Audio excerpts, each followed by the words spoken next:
Hello, everyone, and welcome back to Addiction Solutions with Roselle. So glad that you could join me again for another show. I am so happy of the outpouring comments that I'm getting regarding the show. And so, what I want you to do, as I say in the beginning of every show, tell your family, friends, co-workers, neighbors, church members, whoever it may be, to go to Addiction Solutions with Roselle on YouTube, type in Addiction Solutions with Roselle, and hit subscribe. There's information on there that could help you, I'm telling you, or the individuals I mentioned earlier, family, who knows? Everybody's going through something. But some of these videos might be able to help them if they just take the time, sit back, and listen. So we covered recovery last week, and so I ended the show going through the phase chart and the stop signs. So now what I've decided to do is to talk about a manual that I did regarding recovery. The title of the manual is 21 Ways to Prevent Relapse, a manual guide for individuals new in recovery from all addictions. So what I would like to do is to read from the manual. It's virtually impossible to memorize all of this information. So bear with me as I try to give you a blow-by-blow account of what it takes to get clean, and more importantly, what it takes to stay clean. So my testimony is real simple. A lot of people have been with me since the beginning of the shows, and so they know a little bit about it. But for the newer individuals, the testimony goes something like this,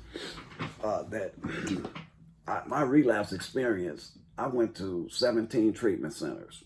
Not bragging, just giving facts. I heard the same thing in the first treatment center that I heard in the 17th. The problem was I was not ready to get clean, or I didn't know how to get clean, or I was afraid to get clean. It was one of those. I received instructions to go to outpatient group, attend 12-step meetings, and to disassociate myself from people who got high. That is very, very important. You must change your environment. I don't care what people say. You cannot hang around people that continue to get high, because it's like oil and water. It does not mix. The advice that I received to prevent relapse is applicable to any addiction. It does not matter if you're drinking, drugging, gambling, a sex addict, you like to shop, you like to play video games, or you love to eat. Addiction is addiction. I decided to write a manual for the simple reason people do not want to read long books when they are fighting an addiction. There's nothing wrong with a book, as I have written one myself. What I mean is, many times a condensed version helps more people than a long drawn out version. Now, my book is long, 366 Days of Recovery, and what it does is it gives an account of every day, all the way through from the first day to the 366, because it was a leap year. And so what I do in the book is give an account of what happened that day, and then I give a little quote at the end. So you could read the book all at once, or you could read it daily. We still have to be realistic. I'm still in the testimony. The individual who is addicted has to want to get clean. The process of recovery will not work on the individuals who are in denial, or who do not feel there's any hope for them. I want to break that myth by writing a simple blow-by-blow account of what it takes to stay clean, and what the families need to know. This is important. What the families need to know to recognize the warning signs when their loved ones are in the relapse mode, because relapse is a mode and it's a process. Recovery from addiction takes work. However, the first thing we have to do is get the individual clean. Once we accomplish the task of getting the person clean from their addiction, now we have to see to it that they stay clean one day at a time. That's all we have, is one day. You can't stay clean for next week. You got to stay clean for the day. Sometimes it's an hour, sometimes it's a minute, and sometimes it is a second. before you make that decision to go back.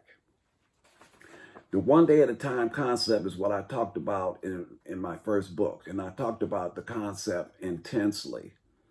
We are recovering people. We, as recovering people, have only one day. We cannot ever forget this. Even with this manual that is written as simple as I could possibly put it, it will still take work. I wanted to start the manual off with a testimonial as sort of a way of introducing the recovering person or their family member to this simple but effective concept. With the manual, you can recognize when you are in danger. You will be able to communicate your feelings to others when you feel that urge to go back to your active addiction. Never forget the things I emphasized in my first book, 366 Days of Recovery. Go to meetings, get a sponsor, do service work, and get as honest with yourself and others as you possibly can. None of the above concepts have changed. The manual will take each concept plus some more I have added and will be a handy tool to read over and over again. When you feel the urge to undo all of the good that is happening in your life and enter back into that hell that you were blessed to escape from, always remember what I said from the first book. Recovery is a process, and so is relapsing.